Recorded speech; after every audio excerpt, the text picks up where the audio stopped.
नमस्कार। मेरा नाम भाऊ तोरसेकर। आप देख रहे हैं प्रतिवाद। दोस्तों, अब तो ये वीडियो आप देखेंगे तब तक शायद बिहार के विधानसभा चुनाव में पर्चा भरने का टाइम भी खत्म हो चुका होगा। और जिन्होंने पर्चा भरा है बस वही रेस में बचे हैं। हाँ, उसमें से कुछ लोग अपना पर्चा विड्रॉ कर सकते हैं, वापस ले सकते हैं। लेकिन नया कोई कैंडिडेट इस चुनाव में बिहार के अब पर्चा नहीं भर सकता, ना उस अखाड़े में कूद सकता है। हाँ, लेकिन अंतिम तारीख 23 है, जब फाइनली जिनको वापस करना है वो वापस करके जो बचेंगे वो चुनाव में रहेंगे। तो ये जो चुनाव होने जा रहा है उसका परिणाम क्या होगा, ये आज भी मुझे बहुत सारे लोग पूछते हैं, क्योंकि मैं चुनाव पर बहुत बोलता हूं। पिछले 15 साल से मैं कोई ओपिनियन पोल नहीं करता। मैं राजनीति का मेरा आकलन अलग है। जो माहौल राजनीति का बनता है, चुनाव का माहौल बनता है, और जो अलग अलग पार्टियों के समीकरण होते हैं, अलग अलग पार्टियों का जनमानस पर जो प्रभाव होता है, उसके आधार पर मैं चुनाव के नतीजों के बारे में भविष्यवाणी करता हूं। मतलब मैं ज्योतिषी या भविष्य करने वाला नहीं हूं। हाँ, मेरा जो राजकीय आकलन है, पॉलिटिकल अंडरस्टैंडिंग है, उसके आधार पर मैं चुनाव के नतीजे के बारे में मेरी भविष्यवाणी करता हूं। 2014 2019 दोनों बार मैंने पूरी किताब लिखकर नरेंद्र मोदी अपनी पार्टी का बहुमत लाएंगे, प्राइम मिनिस्टर बनेंगे, ये मैंने 6 6 8 8 महीने पहले बताया था। और आज भी, अभी विधानसभा का चुनाव महाराष्ट्र में हुआ या उसके पहले हरियाणा में हुआ, उस वक्त के भी मेरे वीडियो निकाल कर आप देख सकते हो कि मैंने बताया था कि हरियाणा में बीजेपी जीतेगी, महाराष्ट्र में तो सुनामी आ सकती है। हाँ, मेरा एक भविष्य गलत साबित हुआ, जो झारखंड के बारे में हुआ, वो भी मैं स्वीकारता हूं, क्योंकि ये मेरी भविष्यवाणी होती है। मैंने व्यक्त किया हुआ वो अंदाज होता है, ओपिनियन पोल नहीं होता। तो उन्नीस गलत निकल सकता, मैं मानता हूं गलती है तो गलती है, वो स्वीकारने में शर्माने की जरूरत नहीं है। तो पिछले कुछ महीनों से मुझे बार बार पूछा गया कि बिहार के चुनाव के परिणाम क्या होंगे। तो मैंने शायद 1.5 महीने पहले हमारे दोस्त जो संजय दीक्षित है या ओमकार चौधरी है, उनके किसी के पॉडकास्ट में 150 से ज्यादा सीटें एनडीए जीतेगी, ये मैंने पहले ही डिक्लेयर कर दिया है, टाइम टेबल डिक्लेयर होने से पहले। और एक बार मैंने आंकड़ा बोल दिया तो मैं उस पर रीथिंकिंग नहीं करता, रीथिंकिंग नहीं करता। इसलिए गलत साबित हो तो कोई फर्क नहीं पड़ता, लेकिन मेरा जो आकलन है वो मैं डिक्लेयर कर देता हूँ। वो गलत गलत साबित होने का डर मुझे नहीं होता, क्योंकि मैं इंसान हूं, मैं कोई भगवान या भविष्यवेत्ता तो हूं नहीं। हो सकता है मेरी गलती हो सकती है, हाँ, लेकिन उस आधार पर जब मैं अपना विश्लेषण करता हूं, विवेचन करता हूं, एनालिसिस पेश करता हूं, तो मेरे दिमाग में एक पॉलिटिकल रचना होती है कि ऐसा परिणाम क्या होगा, क्यों होगा, कैसे होगा, उसका मैं वर्णन करता हूं। और आज मैं बिहार के विधानसभा चुनाव में जो कुछ होने जा रहा है उसकी अगर विवेचना करना है तो मैं कहूंगा, भले मैंने आंकड़ा पहले डिक्लेयर कर दिया कि एनडीए 150 से ज्यादा सीटें बिहार के विधानसभा में जीतेगी, ये मैंने पहले से 1 1.5 महीने पहले बोल दिया है। लेकिन फिर भी ये परिणाम होते हैं, किस गठबंधन के या किस पार्टी के कितने एमएलए या एमपी जीत सकते हैं, वो आंकड़ा होता है, वो परिणाम होता है। लेकिन उससे जो लड़ाई है वो लड़ाई का वर्णन नहीं होता। देखो, लड़ाई में या किसी मैच में एक टीम जीत जाती है, दूसरी टीम हार जाती है। इसमें ड्रॉ नहीं होता, अनिर्णित कुछ नहीं होता। किसी एक साइड को जीतना है, किसी दूसरी साइड को, या तो त्रिशंकु बन जाते हैं। बिहार की ही विधानसभा में 20 साल पहले जब चुनाव हो गए थे, शायद अप्रैल मई में हुए थे, तो विधानसभा त्रिशंकु हो गई थी। ना एनडीए को बहुमत मिला था, ना लालू प्रसाद यादव और कांग्रेस की जो गठबंधन था उसको भी बहुमत नहीं मिला था। दोनों बहुमत से चूक गए थे, क्योंकि तीसरी पार्टी थी रामविलास पासवान की लोक जनशक्ति पार्टी। उनको कुछ 25 या 30 एमएलए उनकर चुनकर आए थे, और वो तो बीजेपी के बहुत विरोधी थे। तो बीजेपी और एनडीए को सपोर्ट करके नीतीश की गवर्नमेंट पासवान तो बनाने वाले नहीं थे। तो ऑब्वियस बात थी कि वो कांग्रेस और लालू प्रसाद के साथ जाएंगे। लेकिन उन्होंने एक शर्त रखी थी, अपने 20-25 एमएलए लेकर वो लालू की पार्टी को, आरजेडी को सपोर्ट करने के लिए राजी थे। लेकिन उनकी शर्त थी कि राबड़ी देवी मुख्यमंत्री नहीं बनेगी, जो विद्यमान मुख्यमंत्री थी। चुनाव के दरमियान 10-20 साल पहले राबड़ी देवी मुख्यमंत्री थी, और फिर से लालू प्रसाद यादव उनको ही चीफ मिनिस्टर बनाना चाहते थे। लेकिन पासवान की शर्त थी, राबड़ी देवी को मुख्यमंत्री नहीं बनाया जाए, किसी भी मुस्लिम को बिहार का मुख्यमंत्री बनाओ। मेरे 25-30 जो एमएलए है वो कांग्रेस आरजेडी गवर्नमेंट का सपोर्ट करेंगे, लेकिन मुख्यमंत्री मुस्लिम होना चाहिए। और इसमें मामला अटक गया। 1 महीने से ज्यादा समय हो गया। जो 243 एमएलए चुनकर आए थे उनका तो कुछ फायदा नहीं था, नुकसान हो रहा था। उन्होंने चुनाव जीता था, लेकिन एमएलए नहीं बने थे।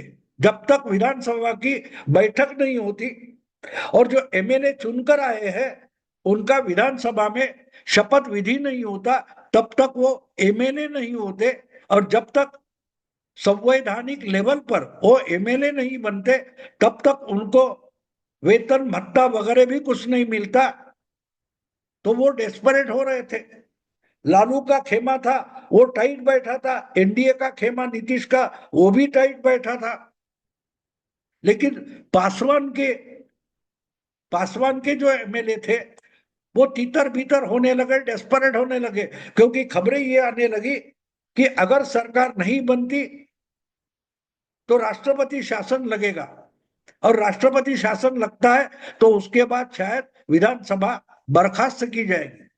तो उसमें से कुछ 20 एमएलए पासवान के उठकर नीतीश के पास आने के लिए राजी हो गए कि भाई हम टूटकर, लोजपा से टूटकर हम एनडीए के पास आते हैं, नीतीश कुमार तुम मुख्यमंत्री बन जाओ।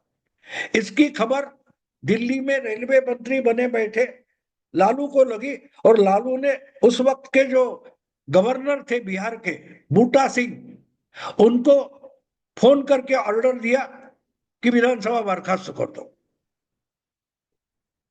बूटा सिंह जो गवर्नर थे, उन्होंने, उनको पता चला कि नीतीश कुमार ये 20-22 लोजपा एमएलए का सपोर्ट लेकर राजभवन आ रहे हैं। तो बूटा सिंह गवर्नर थे, उन्होंने राजभवन के इलाके में संचार बंदी जारी कर दी, 144 लगा दिया, और खुद उठकर दिल्ली चले गए। दिल्ली जाकर उन्होंने अपने हाथों से लिखकर रिपोर्ट दे दी कि सरकार नहीं बन रही है तो विधानसभा बर्खास्त करनी चाहिए। और मनमोहन सिंह सरकार ने वो सरकार बर्खास्त कर दी, वो विधानसभा ही बर्खास्त कर दी जिसकी एक तक मीटिंग नहीं हुई थी। तो ये मैं इसलिए समझा रहा हूं कि राजनीति कैसे बदलती है। और जब ये मामला हो गया उसके बाद 6 महीने में फिर से नवंबर 2005 में, 20 साल पहले, बिहार में विधानसभा का नया चुनाव हो गया और क्लियर कट मेजॉरिटी एनडीए को मिली। और तब से लेकर आज तक कांग्रेस या एनडीए, कांग्रेस या आरजेडी बिहार का चुनाव जीत नहीं पाए। एक बार 2015 में जीत गए, क्योंकि उस वक्त नीतीश कुमार उनके साथ चले गए थे। तो ये मैं आपको इसलिए समझा रहा हूं कि चुनाव जब हम देखते हैं तो हम चुनाव में क्या देखते हैं कि ये गठबंधन हार गया, ये गठबंधन जीत गया, ये पार्टी जीत गई, ये पार्टियां हार गई। तो मामला हार जीत का होता है, लेकिन उसमें भी एक फर्क होता है। अगर एक खेमा, एक गठबंधन या एक पार्टी अच्छे तरीके से लड़ सकती है और लड़ना नहीं चाहती और हार जाती है, तो उसको, उस पार्टी का, उस गठबंधन का हारना मानते हैं। दूसरा गठबंधन जीत जाता है, लेकिन दूसरा गठबंधन अपने प्रयास से और अपनी ताकत के कारण जीता, ऐसा नहीं होता है। उसकी जीत जो होती है वो एक्चुअली दूसरे गठबंधन की या दूसरे खेमे की ना लड़ने के कारण हुई जो हार होती है, उसका परिणाम करके पहला गठबंधन या पहली पार्टी जीत जाती है।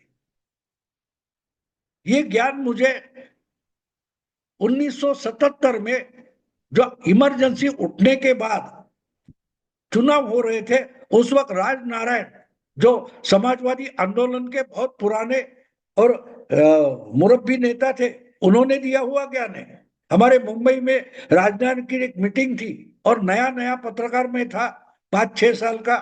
तो मैं उनसे मिलने गया था और उनको मैंने पूछा कि आप रायबरेली से चुनाव लड़ रहे हो, तो रायबरेली में चुनाव का माहौल क्या है? तो उन्होंने बोल दिया, मैं तो जीत चुका हूं, बस वोटिंग बाकी है। तो मुझे हंसी आई थी, क्योंकि उनके सामने उस वक्त की प्रधानमंत्री इंदिरा जी चुनाव लड़ रही थी और जिस आसानी से राजनारायण बोल रहे थे मैं तो जीत चुका हूं, वोटिंग बाकी है। तो मुझे हंसी आ गई, ये इंसान प्रधानमंत्री को हराने की बात कर रहा है और वोटिंग होने से पहले ही बोल रहा है मैं जीत गया हूं। तो उसके कहने का मतलब ये था उनके कि इंदिरा जी हार गई है, मैं जीत गया हूं, वोटिंग बाकी है। तो मुझे हंसी आना स्वाभाविक था। तो मैं हंस पड़ा तो वो बोले कि बच्चे हो अभी, बहुत सारी राजनीति समझ नहीं आई। रायबरेली का वोटर राजनारायण को जिताना नहीं चाहता, जनता पार्टी को जिताना नहीं चाहता। रायबरेली हो या देश का वोटर जो है, वो इतना गुस्से में है, वो इंदिरा और कांग्रेस को हराना चाहता है। और अगर रायबरेली में इंदिरा गांधी और राजनारायण, ये दो ही कैंडिडेट चुनाव में खड़े हैं एक दूसरे के सामने, और इसमें अगर वोटर इंदिरा जी को हराएगा तो उसका परिणाम क्या होगा? राजनारायण जीत जाएगा। इसका मतलब वोटर को राजनारायण को जिताना है, ऐसा बिल्कुल नहीं होता। वोटर चाहता है इंदिरा जी हारे, और जब वोटर चाहता है इंदिरा जी हार जाए, तो उसको इंदिरा जी को हराने के लिए राजनारायण को जिताना पड़ता है। तो इंदिरा जी की हार होने वाली है और उसका परिणाम स्वरूप राजनारायण जीतने वाला है और जीत चुका है। मुझे उस वक्त तो ठीक नहीं लगा था, बात अलग है, लेकिन मुझे तर्क कैसे चलता है, राजनीति का तर्क कैसे करना है, उसका ज्ञान राजनारायण के कारण मुझे हासिल हुआ। तो जब हम किसी भी चुनाव के पास देखते हैं तो ये मत देखना कि कौन जीतने वाला है और कौन किसको हराने वाला है। हमेशा ये भी देखना जरूरी है कि जो जीतने वाला होगा वो होगा, लेकिन क्या दोनों में तगड़ी फाइट होने वाली है, लड़ाई तगड़ी है, दोनों एक दूसरे को हराने पर तुले हुए है या नहीं है। पूरी जान लगाकर, पूरी ताकत लगाकर क्या दोनों एक दूसरे के खिलाफ लड़ रहे? अगर नहीं, तो कौन कम मेहनत कर रहा है, कौन जीतने की कोशिश नहीं कर रहा है, और कौन हारने की परवाह ना होते हुए आलसी बैठा है, ये भी देखना पड़ता है। कौन गलतियां कर रहा है, हारने का संकट सामने होकर भी अगर कोई बार बार गलतियां कर रहा है तो उसकी हार तो पक्की होती है। और अगर उसकी हार पक्की है तो उसके सामने जो भी खड़ा है, जो थोड़ा प्रयास कर रहा है जीतने का, वो जीतना आसान बन जाता है। और मैं जो पिछले कुछ महीनों से बिहार के चुनाव में आहिस्ते आहिस्ते जो माहौल बनता जा रहा है वो मैं देख रहा हूं, उससे मुझे लगता है कि इंडी अलायंस हारने की तैयारी कर रहा है और एनडीए जो है वो जीतने के प्रयास में सालों साल लगा हुआ है। लेकिन अगर एनडीए को हराना है, नीतीश और मोदी की जोड़ी को हराना है, तो इसके लिए इंडी अलायंस की जो पार्टियां हैं, जो नेता है, उनको पूरी ताकत झोंक के एनडीए अलायंस को हराने के लिए पूरी ताकत लगानी पड़ेगी। लेकिन उसका कोई प्रयास नहीं दिखाई दे रहा है। तेजस्वी यादव अपना भविष्य चमकाने में लगे और राहुल गांधी कांग्रेस पार्टी का भविष्य चमकाने में लगे, लेकिन एक दूसरे से हाथ मिलाकर और एक दूसरे के प्रयास से जीतना उनके दिमाग में है ही नहीं। और जब दिमाग में नहीं है तो वो आचरण में भी नहीं आता। ठीक है, मोदी को बाद में हराएंगे, नीतीश को हराना कोई जल्दबाजी नहीं है। अभी तो तेजस्वी को बड़ा होने नहीं देना है और तेजस्वी सोचता है कि अभी राहुल को और कांग्रेस को और ताकतवर नहीं होने देना है, ये मेरी प्रायोरिटी है। इंडी अलायंस में कांग्रेस के गठबंधन में जो दो बड़े दल है, आरजेडी और कांग्रेस, वो अगर इस प्रयास में लगे हैं कि भाई सबसे पहले तो कांग्रेस से निपटना है, सबसे पहले तो आरजेडी से निपटना है, तो वो दोनों अपनी पूरी ताकत एनडीए को हराने में नहीं लगाते। और इसलिए मुझे दिखाई दे रहा है कि इस चुनाव में अगर इंडी अलायंस यानी कांग्रेस का गठबंधन अगर मित्र दलों को हराने में ही लगा है, फिर वो वीआईपी नाम की पार्टी हो, आरजेडी हो या कांग्रेस हो, हर एक को ज्यादा से ज्यादा सीटों का हिस्सा चाहिए। लेकिन जो सीटें अपने हिस्से में आएगी उसके उनमें से ज्यादा सीटें जीतने के लिए अगर आरजेडी, कांग्रेस या वीआईपी या और कोई प्रयास ही नहीं कर रहा है, तो उनकी तैयारी अपनी ही हार के लिए प्रयास करने वाली है। और दूसरी जगह सीट का बंटवारे से लेकर प्रचार तक अगर एनडीए में नीतीश या बीजेपी सबको साथ लेकर जीतने की कोशिश कर रही है और दूसरे हारने की कोशिश कर रहे हैं, तो चुनाव का नतीजा साफ है, एनडीए जीतेगी। लेकिन उसका सबसे बड़ा कारण, सबसे बड़ा क्रेडिट जो है, श्रेय जो है, वो इंडी अलायंस को देना पड़ेगा, क्योंकि इंडी अलायंस हारने की तैयारी में लगी है और उसके परिणामवश एनडीए आराम से चुनाव जीत जाएगी। हारेगी इंडी अलायंस और परिणाम एनडीए जीत जाएगी। दोस्तों, मैं यही रुकता हूं। अगर वीडियो पसंद आए लाइक कीजिए, शेयर कीजिए और प्रतिवाद को सब्सक्राइब कीजिए। नमस्कार।